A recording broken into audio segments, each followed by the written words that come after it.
This is the Blood Red podcast from the Liverpool Echo. Hello and welcome to the latest Blood Red podcast from the Liverpool Echo. I'm your host Matt Addison with Paul Gorst, Ian Doyle and Joe Rimmer alongside me for a look back at Atletico Madrid, a preview of the weekend's tricky clash away at West Ham United, and a look at the latest injury news with Roberto Firmino set for a spell on the sidelines. Let's start with the Champions League though, where Liverpool confirmed their place in the last 16 with a couple of matches to spare on Wednesday. And Paul, I'll come over to you first. Liverpool obviously now have the option to rotate against AC Milan and FC Porto. That's probably the biggest thing with this result, isn't it? That the Champions League now can take a little bit of a back seat for a few months. Oh, yeah, 100%. I was looking at the fixtures post-international break, which started at Arsenal on November the 20th. And I think between that game and the end of the year, I think Liverpool played 12 times. So two of those are effectively dead rubbers, which will be music to Klopp's ears. He's also got the Carabao Cup quarter-final in there, which you'd expect it to be heavily rotated again. So I suppose it's just about managing the squad and picking and choosing horses for courses. So the injury for Firmino, which I'm sure we'll come on to, is not ideal in that sense. But at a time when he's getting Thiago back, Fabinho back, I think he said today, didn't he, that Milner and Jones after the international break. Jones is fine, but I think it might be one of those kind of concussion protocol things where you have to sit out a couple of games. Looks as though he's going to be getting back numbers in key areas. Hopefully Joe Gomez will be fine after the international break. So it's pretty much just going to West Ham with what they have, and hopefully they can get through and then get some sort of couple of weeks of training under the belt for the likes of Thiago, because he hasn't gone with Spain, and Milner obviously carrying along his recovery, and the other side of the break, hopefully Klopp will have plenty of numbers because he's going to need them, isn't he, with that incredible run. But it is, massively good news that Liverpool can effectively kind of write off two of those in the Champions League, and then when you're looking at it, the schedule becomes a little bit more manageable. Yeah, I think it's worth mentioning, Doyle, that Liverpool can get, I think, $2.5 million for a win in each of those games. There's obviously last season's example of the Midfield game where maybe a few people expected a few more changes, and then Diogo Jota played and ended up being injured for about 3 months, didn't he? So I suppose the positive is that they can make changes. There's no pressure on it, but we probably shouldn't expect complete wholesale changes for those matches. Well, Tsimikas got injured as well, didn't he, in that game? So there was the pair of them. Midgetland, of course, as Theo Squires is not here, calls them. But no, I wrote about that after the game, actually, basically saying it's going to be a bit of a balancing act because, well, you'd imagine Liverpool in normal circumstances beat Porto at home. That's £2.5 million. And Milan away, maybe not. But it's, and also there's the whole question of Liverpool have done their bit, but they won't want to be seen just be throwing out any old team, will they? Because, there's the whole integrity of the competition. Although they played everybody at least once. They played Atletico twice, so can't really complain too much about that, the opposition. So, yeah, I think, the strange thing is nearly everybody's played anyway already this season. It's not as if it's been the same Liverpool team all the way through. They've been rotating. Look at the centre-backs. There's only really Nat Phillips who hasn't played that much. But you would, and then the forwards, okay, but Origi's played in the Champions League. Minamino's played a couple of games in the League Cup and scored. Was it 2 goals? No, 3 goals. 3 goals. So yeah, there will be changes, but as Gorst said, they played so many games over November and December. It would be daft for Klopp to put two. You can't see Van Dijk playing in those games, for example. Maybe Salah might say, I fancy playing in one of those. And you might, with the other injuries that there are, they might have to play one or two more of the senior players. But overall, it's a good chance for the likes of Tyler Morton, Nico Williams, players like that to get some minutes. And imagine going to the San Siro, Tyler Morton stepping out and playing in midfield in what might well be a must-win game for AC Milan. Can you imagine what that would be like? So this is a chance to give those kind of players, the ones that Liverpool, hold a lot of stock in for the future, some much needed experience just to see what they can do. Yeah, AC Milan already out, I think. I'm not sure whether they can get into the Europa League or not, but I think they can get in the Europa League, surely. They must be able to. I think you have to get minus points to not get in the Europa League this year. Well, we'll see. I'll double check that at some point before then, I'm sure. But Joe, just before we pick out a few individual performances, we should probably talk about the Liverpool performance in general. Obviously, the second game against Atletico, where the opponents go down to 10 men, but nonetheless, a really impressive and dominant performance, really, from Liverpool. Absolutely, yeah. I thought they scored in the 12th minute, didn't they, Liverpool? And I thought the first 10 minutes or so, it was quite even. Obviously, Atletico had some good attacks. They had the chance, didn't they, where their player sort of overhit the cross from the right-hand side of the box. But then once Liverpool got their goal, Atletico looks a bit scared, really. And I think Liverpool then just turned the screw on them. Their pressing, their energy was really good. And Liverpool just kept their foot on the gas right throughout. I know that they only scored the 2 goals and didn't score after Atletico went down to 10 men, but they could have done. Obviously, they had the tight offside for Jota, and there was a number of other chances. And I just thought it was a really professional performance from Liverpool. I think Klopp spoke in his press conference today about, I'm sure we'll go into individuals in a minute, but he spoke about Oxlade-Chamberlain and the maturity he showed in the game. And I think throughout the team, there were some mature performances. I think they all played at a very high level without putting themselves at any risk. And kept the ball well. And I thought it was the type of performance that just confirms here. And I know we already know this, but it's nice to have it confirmed that Liverpool are one of the very, very best teams in Europe and one of the contenders for this competition.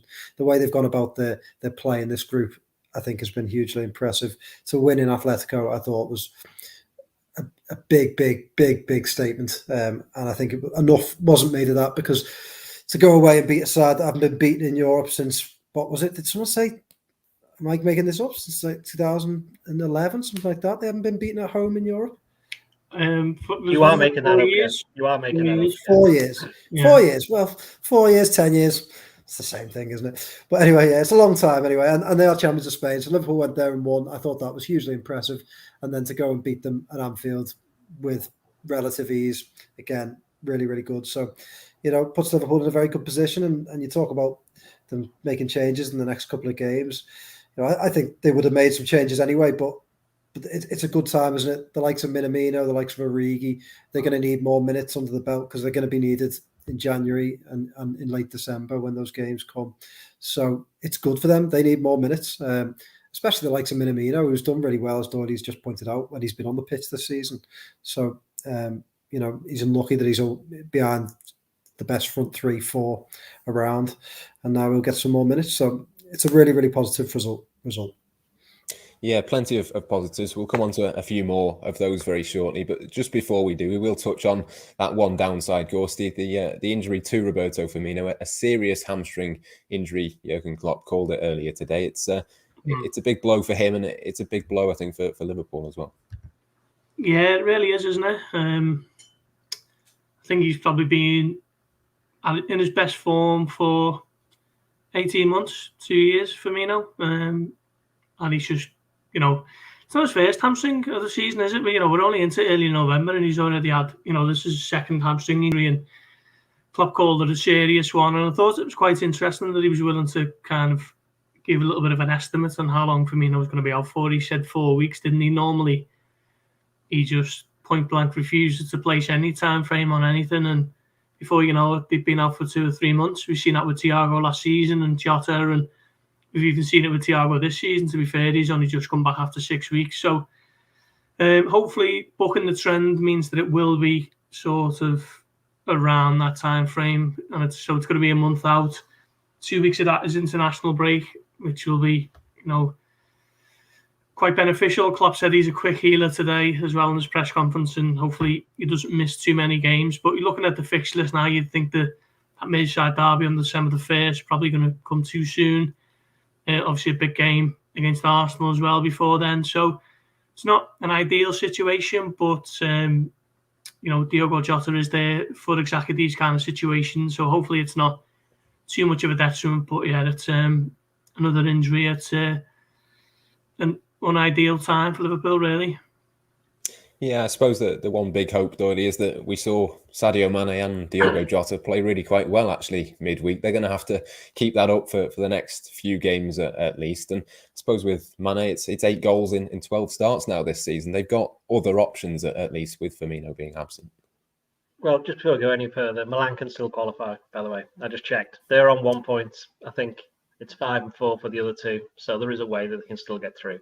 But going back to, Man is an interesting one, isn't it? Because if you believe what some people were saying literally about 4 weeks ago, he's finished. He's over. It's like, as you say, what was it, 8 goals in 12 starts? I think he's only come on a sub in one game. So, even then, 8 and 13. Any Premier League, in fact, any leading European forward would want those kind of numbers.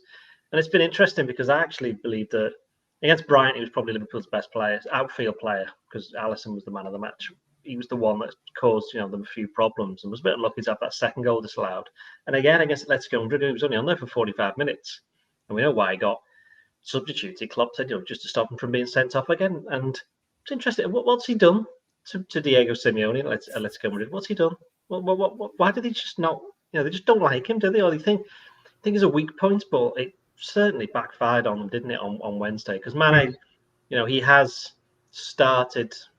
He's getting his goals, which is good enough. But his last two performances, as I say, that was a bit more like the Mane of old. He was, for his actual goal that he scored, Liverpool's second. Jurgen Klopp made mention of it today. Is that not enough was made of the fact how he won the ball and went across the field, and it was him who set up the goal and then showed the presence of mind to follow up on Trent Alexander-Arnold's shot. So, yeah, he will be needed. Jota's the one, though, isn't he? I mean, again, he's going to be the one that's probably going to be playing down the middle now with Firmino out.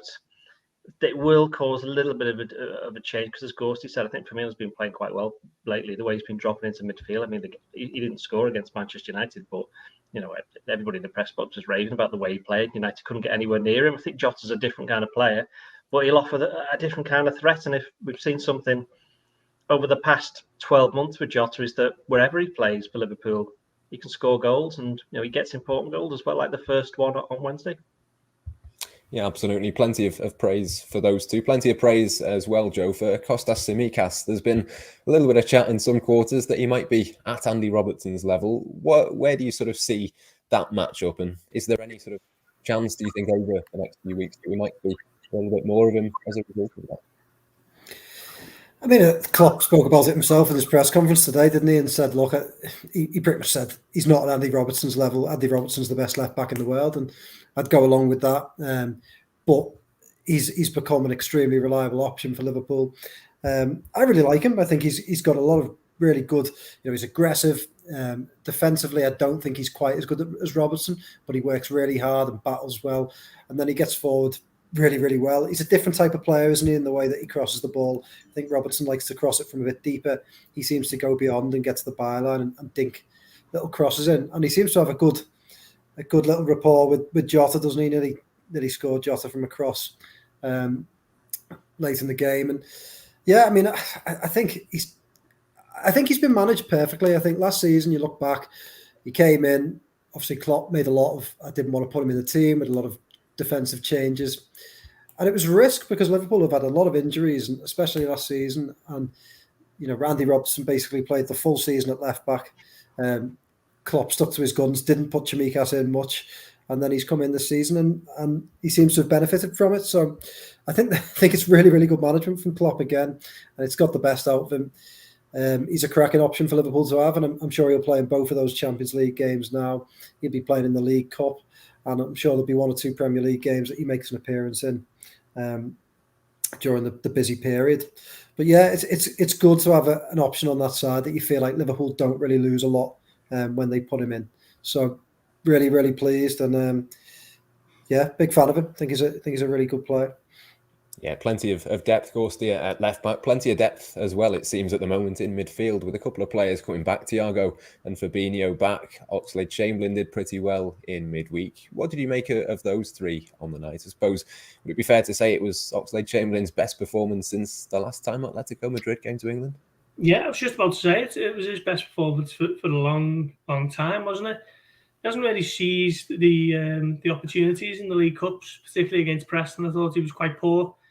It was a big chance for him to take the game at a scruff of the neck and give Klopp a bit of a reminder. But I suppose Klopp would counteract that by saying he doesn't really need one, and he knows all about Oxlade-Chamberlain's qualities. And I thought he was excellent the other night. He gave the ball away There's a couple of occasions I can think of where one went out to play and another one handed possession back to Atletico, but generally I thought he was very good. He was getting back in and helping out defensively and knitting play together, and just kind of maybe a little bit of a reminder to the likes of us who perhaps some have written him off, maybe unfairly, but yeah, what he needs to do now is just build on it really, and obviously he could be in line for a Premier League run out on Sunday, and then after the international break, Milner and Jones will be back, and Thiago will have a bit more under his belt, so the competition will get a bit fiercer for places in midfield. But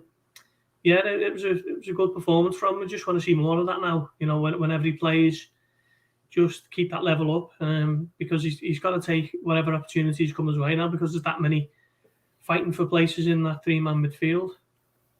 He's played well, hasn't he? Sorry to jump in, but in the past at West Ham, I'm right in saying that. I feel he's had a couple of good games, and I think, you know, I think Oxlade-Chamberlain is really needed this performance, and Liverpool are going to have to rely on him. But yeah, I thought he was really good on Wednesday night. He gives Liverpool, he's very different, isn't he, to their other midfielders, and I think against West Ham they're going to probably try and counter-attack. They've opened them up like that in the past, and he's good at carrying the ball, so I think he'll come in handy.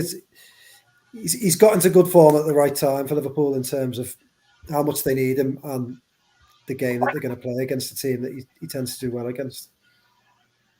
Just before we move on then to have a look at that West Ham game, I should say, in more detail, Donny, it was a club record, or level with a club record, 25 games unbeaten now for Liverpool. Kind of gone a little bit under the radar. I think that they've stayed unbeaten for that long, and I suppose it's especially impressive when you think of the teams that they've played in that time, both Manchester clubs, Chelsea, Atletico Madrid twice. Okay, there's been a few drop points here and there, Brighton last week, for example, but it's not something to be sniffed at, I don't think.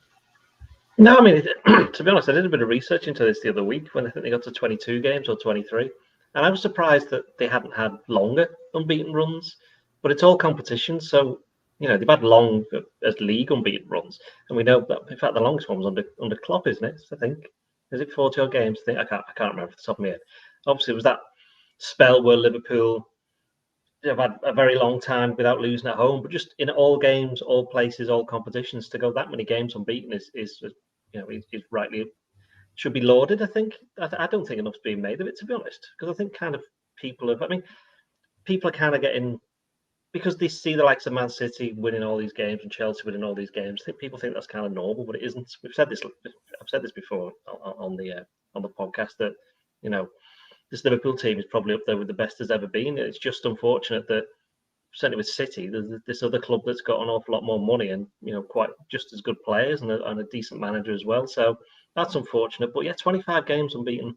If they get it to 26, I think that's something that perhaps people should make more of, because it's very, very difficult to, as you say, the teams that they played. And of course, some of those games were with nobody there. That's the other thing as well. So it's not exactly been a normal kind of unbeaten run. And certainly the ones towards the end of last season were under the pressure of, we need to win to actually get back into the Champions League to finish in the top four, which nobody kind of thought they were going to before they started that run. They carried it on into this season, and I actually can't see it lasting too long, because if they're playing these dead rubbers in the Champions League, there's a probably very good chance that they might slip up in one of those. But the longer it goes on, the better. Although, as we're going to discuss in a minute, I think the West Ham game on Sunday is going to be very difficult. Yeah, let's move on now to West Ham, Ghosty. I'm sure they'll go into this one full of confidence, thinking that they certainly can get a good result against Liverpool. What have you made of David Moyes' team, not just this season, but last season as well? Because it's been, you know, a good few months that they've been playing really good football there. Yeah, it's not really a kind of bit of a purple patch now, is it? They were right up there last season until the final weeks of the season, when sometimes teams with the smaller squads can fall away, and that happened to West Ham. You forget, up until, what was it, April? You know, you're looking at it thinking they were in with the shot of Champions League football. I think built a really good squad there, hasn't he? Mikel Antonio is now just a fully fledged number 9 who leads the line, and they've got loads of kind of tricky playmakers in behind him, the likes of Fornals and the guy from the Championship whose name has just escaped me. Obviously, Jared Bowen's there as well. Declan Rice behind them, who I just think, you know, me and Joe were having this conversation last week. You know, I think he's just growing into a top-class Premier League midfielder. So Ben Rama, that's who I'm thinking of. There's loads in that West Ham squad now, and you're looking at it and you're thinking they're no longer on a bit of a good run. This is now a really good team who are going to cause problems for some of the best in the league, and Liverpool will be wary of Sunday. Last season it wasn't as difficult as it could have been, but kind of write that off with the lack of fans and whatever else. But I don't think West Ham's a place you go where it's a bit of a cauldron, is it? The fans are miles away from the pitch, and if West Ham get a result, it's normally because they played well as opposed to fans helping them through it. So it'll be a tough one because West Ham are absolutely flying, aren't they? I've seen them against United earlier this season. They were so unlucky not to come away from that one with any points. Mark Noble with the missed penalty with the last kick of the game. But yeah, it's this will be a tough one, and I think they'll make it difficult for City and Chelsea as well this season. So Liverpool's just got to continue it with the kind of form that they showed against Atletico, and perhaps less with the form against Brighton after half an hour. I think that the most impressive thing for me, Joe, in terms of West Ham is just how well they've dealt with this European football that they've got. It's something we see so often with these teams that get into the Europa League. They maybe struggle in that or struggle in the Premier League as a result, but they've already topped their European group just like Liverpool have. And even if they lose to Liverpool on Sunday, they will still be inside the top four for the international break. It's just been a really good start to the season for them. Yeah, absolutely. We see so many teams drop off, don't we? The most impressive thing for me is how passionate Gorsty's dog is about West Ham. He really wants to get his opinion across there, didn't he? I have this every Friday, every club press conference. He's obviously a big Hammers fan, isn't he? But yeah, no, I think Moyes has done a cracking job there. He just saw it coming, his second spell at the club. But they've got a good blend, haven't they, between like a quite physical sort of mid-table team that I think in the past Liverpool have struggled with, and then some really good, skillful attacking players that they've got that blend of you can't expect one style of play from them, and I think it'd be really tough for Liverpool. We'll do our predictions later on, and I'll probably go full Doyle because I think this is going to be a really, really tough away test. Possibly the toughest away test Liverpool have had this season so far, and they're banging form. Antonio just seems like he's going to relish it. And I think for Van Dijk, this will be one of the toughest tests he's had physically since he's come back from injury. So it'd be interesting to see what Liverpool go with. I was looking at Konate last week. I was surprised that they went with Konate against Brighton. I thought they might have saved him and put him in against West Ham with him being a taller player and defending set pieces. But, after he sort of was dragged around against Brighton, I wonder whether they'll go with Matip. But West Ham pose a really, really interesting challenge. And I think if Liverpool go there and win, it will be a really good statement and a really good 3 points because, going into this Christmas period, well, we're a little bit far off the Christmas period. Going into the international break on the back of a big win like that will give them a lot of confidence. Yeah, Joe mentions there, Doyle, the centre-back situation. Obviously, we'll come on to our full teams later on, but I suppose with Joe Gomez out, it is a straight decision between Matip and Konate. Which way do you think Jurgen Klopp might be thinking about it? Was possibly the fact that Matip played midweek an indication that he might go for Konate on Sunday? What about Nat Phillips? Nat Phillips made his debut against West Ham, the Premier League debut, against West Ham last year, and he played up at the game at the London Stadium alongside Jordan Henderson, I seem to recall. And Liverpool won both of those games. Thing is, Antonio didn't play in either of those games. I think people forgot that. But he probably won't be Phillips, will it? It's a tough one, isn't it? And kind of I think Matip will play. I do think Konate's still got a little bit left to learn. I think Matip is kind of underestimated, I think, in terms of his physicality. I mean, he played the game against Burnley very early on in the season. Remember, he had a couple of challenges. I think it was Chris Wood and Ashley Barnes who tried to just knock him over. And referee didn't give anything for one of them. And that's when Klopp was kind of, at that start of the season where managers were going, come on, I know we want stuff letting go, but we have to give fouls for some things. And I think things have settled down a little bit since then. So, but with Antonio, it's not just Antonio though, is it? It's, as mentioned, Jarrod Bowen, and Birama, and I think, who was it, Fornals? That's who Klopp says always scores, when I then checked and he's actually only scored twice. But I'll tell you what, Antonio scored 5 in 5 separate games against Liverpool. So if they want to keep somebody quiet, it is going to be him. And as the lads have said, Van Dijk will be tasked with sorting him out. Antonio will go straight on to whoever the other centre-back is, and then we'll see what happens from there, because we've seen this happen so many times. The other team just bypass Van Dijk. But I think this might be a game where Van Dijk has to actually go, hang on, right, I'm going off after him. Where do you stand on it, Gorsty? I mean, I suppose that the fact that Fabinho is probably going to come back is going to help as well. But like Doyle says, it's not just the sort of speed and power that Antonio's got. It's those players in behind him as well. Whoever it is, it's going to be a big test for them defensively. It will be, yeah. As I said in my last answer, West Ham have come on leaps and bounds under David Moyes, haven't they? But I'd be wary of focusing too much on their strengths. This is not a Chelsea, it's not a Manchester City. It's a team who Liverpool can beat, 9 out of 10 times if they show up and they play like they can do.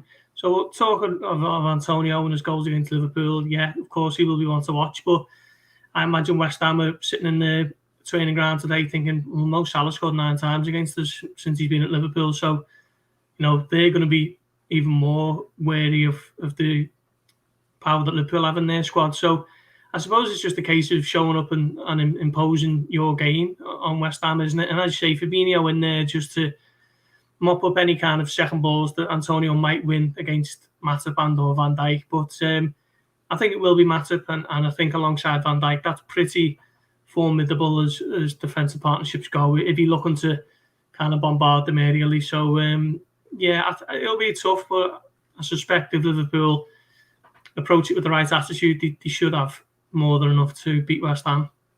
Yeah, certainly a test for the Liverpool defence, but certainly a test for the West Ham attack as well. They won't have come up against Van Dijk and co too many times this season anyway. So, Joe, just in terms of one more thing before we move on to do our team selections and match predictions and all the rest of it to finish off, I wanted to touch on Declan Rice. I know Gorsty mentioned him a little bit earlier, but he's one that I've been really impressed with this season, and he'll probably be relishing the fact that he's going to come up against Jordan Henderson, Fabinho.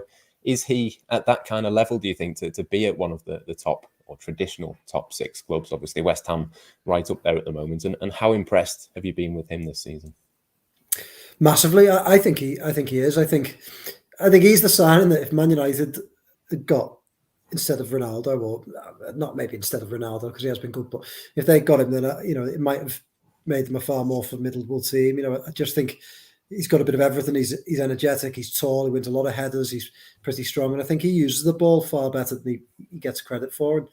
And I think he's popped up with a couple of goals this season, which isn't something he's done a great deal of in the past.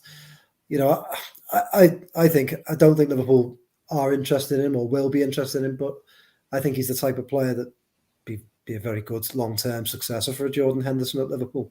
I just think he's got a bit of everything, But then again, you look at it and think he'll come with a price tag of like 100 million nowadays. He's sort of at that level now, isn't he, where West Ham won't sell for any less. So, yeah, but I think he's a great player. I think he can play for any of the top clubs. And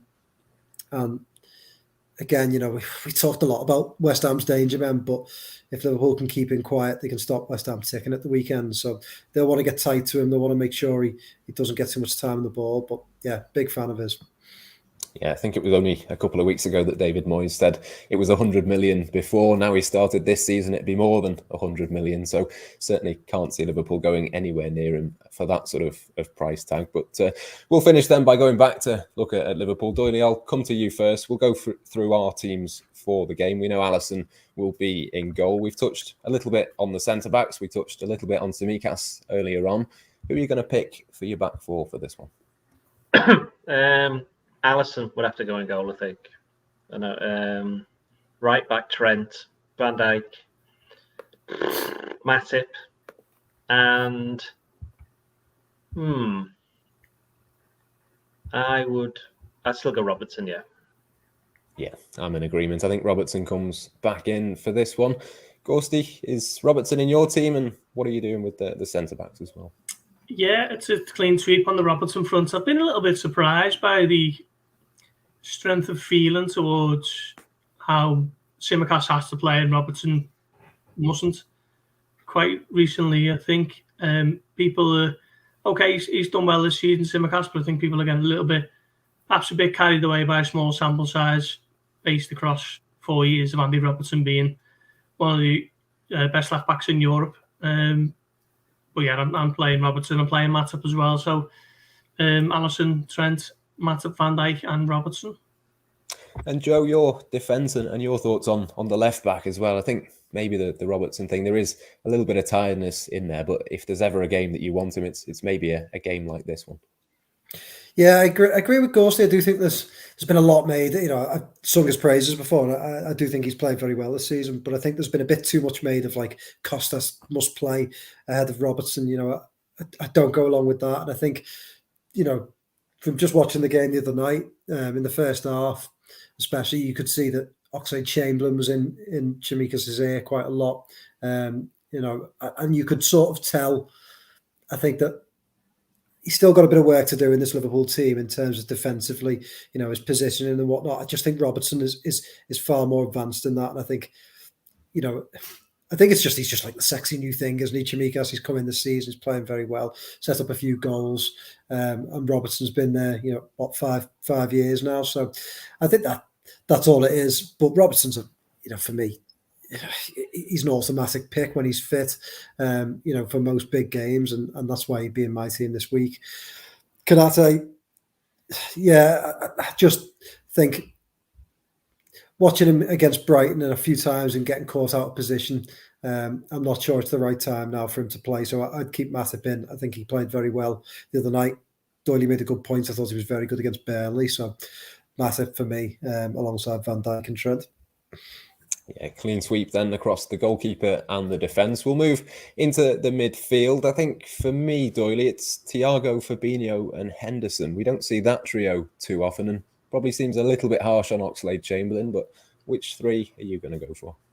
We don't see it too often, and we won't see it because it's going to be Henderson, Fabinho and Oxlade-Chamberlain. Definitely no Thiago? 100% not Thiago. 100%. Gorsty, are you in agreement? Yes, but I wouldn't be shocked if Thiago is played. I think these are our teams, aren't we? And I thought Thiago looked a little bit rusty, actually. I think there was one period where he dwelled on a little bit too much, dawdled, looking for the pass, got dispossessed, and Atletico were right in behind Liverpool's defence. I'd give him the full benefit of a couple of weeks, or at least a week, because I think they've got next week off. But full week's training at the AXA week after next, and maybe get him back in for Arsenal. But I'd have Oxlade-Chamberlain starting on Sunday again, yeah. And Oxlade-Chamberlain for you as well, Joe. I know obviously the big pitch at the London Stadium tends to play into his hands a little bit, I'd say. Yeah, I think, if he hadn't played so well in midweek and West Ham wasn't a factor, I might have been tempted to put Thiago in.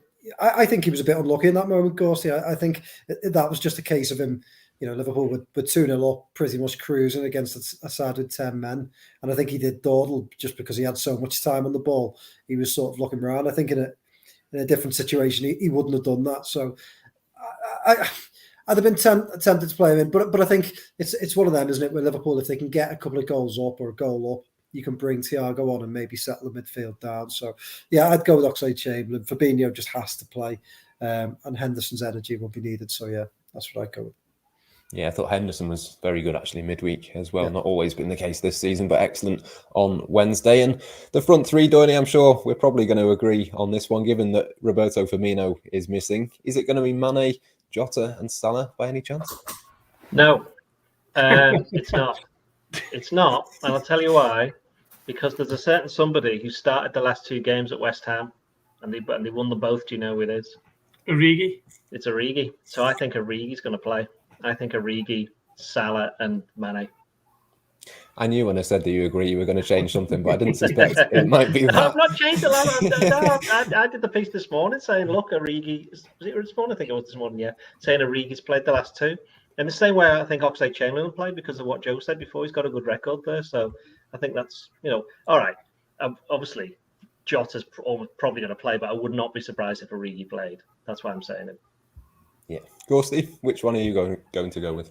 Yeah, again, a bit like Doyle, I wouldn't be completely shocked if Origi did start or Firmino, but I think the sensible option is to play Jota, Mane and Salah, isn't it?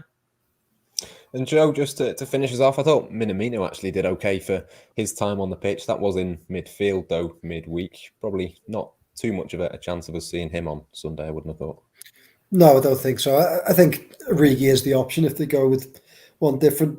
Remind me, Doyle, who did you put him in for then in your No your Jota. front three? No Jota. Yeah. Yeah, it's a difficult one. You know, I kind of get, where Doyley's coming from, but I just think Jota, he just gets goals, doesn't he? He's a threat. And I've got to keep Jota in because he's just got that knack at the moment. Gets goals, seems to be very good in the air, very clever, gets himself to good positions. And I just think he enhances Liverpool's threat when he's in that front three. So, I'm going to go with Jota. And don't forget, Salah's on a massive goal drought. He's not scored in 2 games. So Liverpool need goals in that front three. So, yeah. Are you worried about him, Joe? Oh, God, massively. You know what? He's so hungry for goals, isn't he, Salah? Like on the last sort of half an hour on the game on Wednesday, he just got so greedy, didn't he? Because he just wanted his goal. And fair play to him. I love that about Salah. Is people have a go at him for being greedy, but for me, it just shows like, all the same. If Messi's the same, Ronaldo's the same. They want their goal, don't they? And Salah was like, "We're winning here. I'm getting a goal," and he just. Every single time he got the ball, he was running at them, trying to work his way into a shooting position. And was a bit unlucky in the first half with that just brilliant touch and turn and shot all in one movement. So, I'm not too worried about Salah yet, but I might get worried if he goes another game because then it'll be like 3 weeks without a goal, which would be very worrying. Yeah, highly unusual for Mohamed Salah. I'm going to back him, though, in our match predictions to score for Liverpool. But I did say 2-2 midweek, and I got that one wrong. But I'm going to go for 1 each this time, Doyley. It's a difficult game to predict. We don't quite know how Liverpool or how West Ham might play. But what do you think it might be? Do you think Liverpool will go there and win, or will West Ham get something? All right, I know West Ham won at United in the League Cup. And I know that they beat Man City, but that was on pens. But whenever they played anybody decent over the past 18 months, 2 years, under David Moyes, they've kind of plopped it, haven't they? So I do wonder. But the only difference is that, like when they played Liverpool last season, they were totally defensive and got beat 3-1 at home. But I do wonder now, if they play them, they'll have more confidence to actually have a go at attacking Liverpool. So that's the concern for me, is that what in the past would have probably been seen as a positive for Liverpool, teams coming at them. I think if West Ham do that, that might cause them a few problems. So, in short, I think Liverpool still win 2-1. Interesting. Gorsty, you back in Liverpool as well? Yeah, do you know what? I think it'll be 3-0, but I don't think it's going to be a game that will sound like Liverpool have hammered them. I think we might get an early goal and then it'll be quite tight until maybe 75 minutes, and then the second, and then maybe a late third, very late third. But yeah, I'm backing Liverpool to win this one. Yeah. Joe, you mentioned before you were going to go full Ian Doyle for your prediction. Well, Doyley's gone for a win, so are you going for a win as well? Do you know what? Ian Doyle's just convinced me maybe that I'm wrong. But I mean, he's right, isn't he? They're a funny one, West Ham, because they're one of those teams that every year, whenever Liverpool go there, I think, this is going to be a tough one. And then Liverpool just seem to comfortably win. So, and when they do play big teams, they quite often come unstuck. So it's difficult. I just fancy it. I think it's going to be a draw. I think 1-1, 2-2.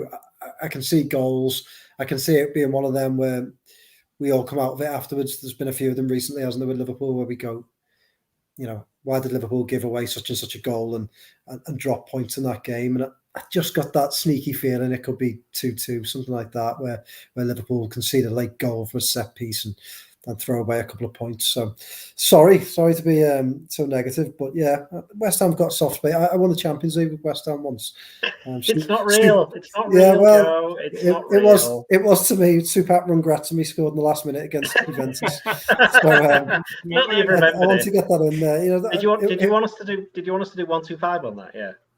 You could do. It was a hell of a game for West Ham. 0-0 deep into stoppage time, and Supat Rungratami. Some of your emotions after that game, Joe. Some of your emotions after that game.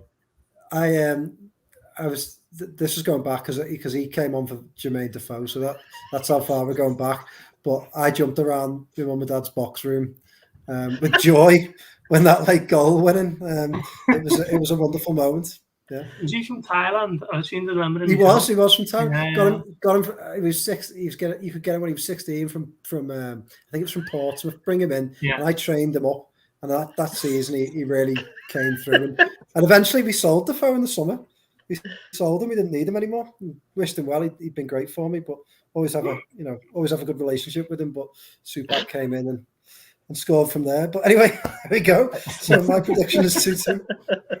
Anyway, so yeah, whoever wins on Sunday, Joe Rimmer will be happy. But we'll have all of the build-up and reaction to the West Ham game across the Echo, Liverpool.com and the Blood Red channel. For now, though, that's all we've got time for. Thanks for watching and for listening, and goodbye for now.